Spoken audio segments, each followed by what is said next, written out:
Crentes, procure trabalhar com fé por sua grande recompensa no céu. Parte 16, dia 26 de novembro de 2024. O que são riquezas? Mas o nome de nada. Provérbios 23:5. Honras, mas como uma bolha justa que as crianças explodem. Em tudo isso, apenas nos carregamos com barro grosso, e quando formos fazer nossas contas, podemos dizer: estivemos grávidas, sofremos dores, temos como que um vento.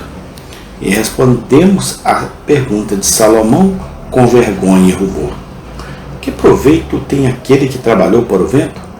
Que tolo foi aquele que fingiu liderar um exército para lutar contra o inimigo?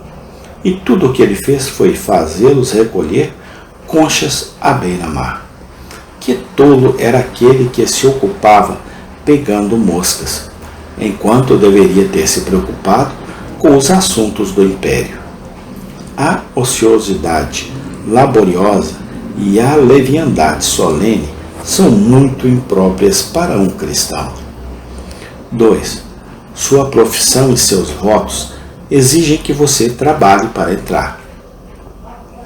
Você tem se declarado crentes em Cristo e seguidores dele. Você é, portanto, chamado a combater o bom combate da fé e tomar posse da vida eterna. Você estava professando sua união e comunhão com Cristo e, portanto, trabalha para entrar em seu descanso. A cabeça foi para o céu, porque os membros não trabalham para segui-la. Membros ociosos, ou aqueles que desperdiçam seu tempo, são muito inadequados para uma cabeça que trabalhou tanto por sua salvação. A seiva na videira. Devem os ramos ficarem murchos, não darão frutos. Senão, tome cuidado para não ser decepado e lançado sobre a cerca viva.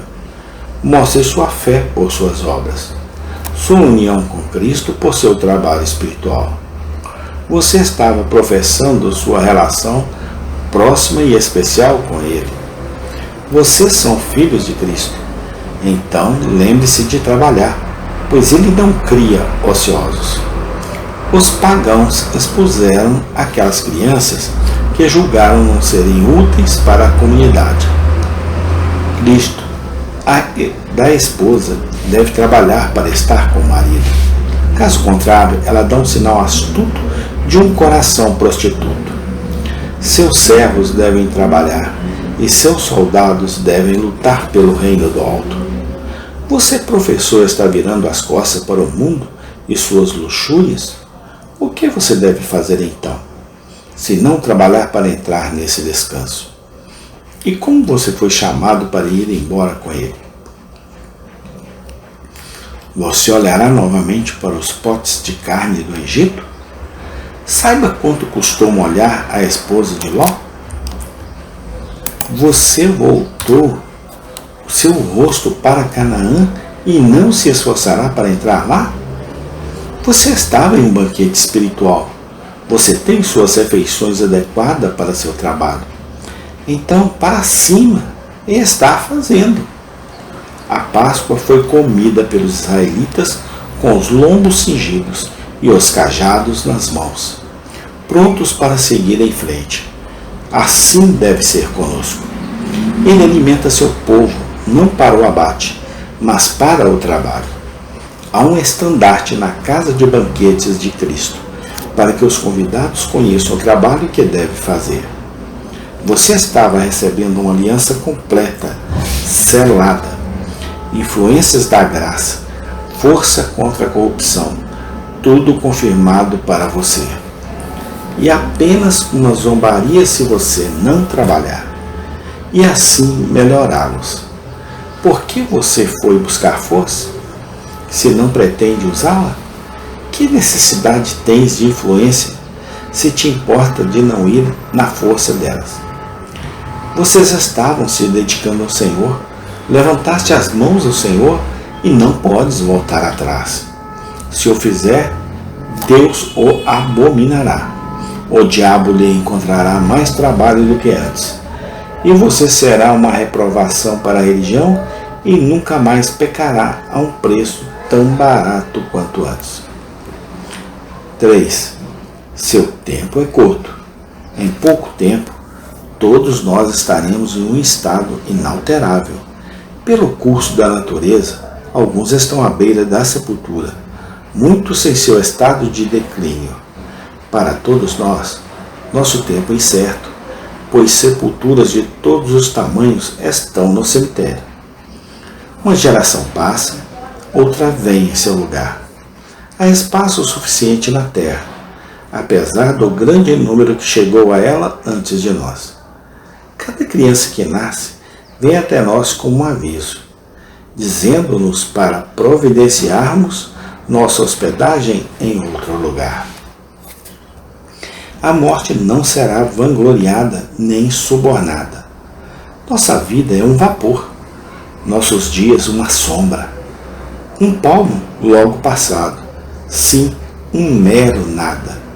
Nosso tempo é curto, então logo acabará e, portanto, devemos trabalhar agora ou nunca. Chega a noite em que nenhum homem pode trabalhar. O tempo para trabalhar logo se vai. Como podemos ficar à vontade, enquanto tanto do nosso tempo já passou e tão pouco do nosso trabalho feito?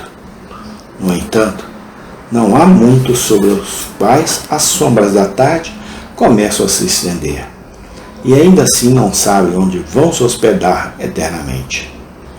Em pouco tempo, nosso trabalho terminará e chegaremos a esse descanso eterno.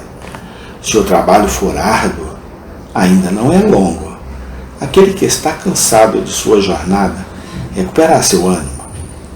Quando vir que está próximo do fim e as sombras da tarde faz o trabalhador trabalhar com entusiasmo, sabendo que em breve será feito.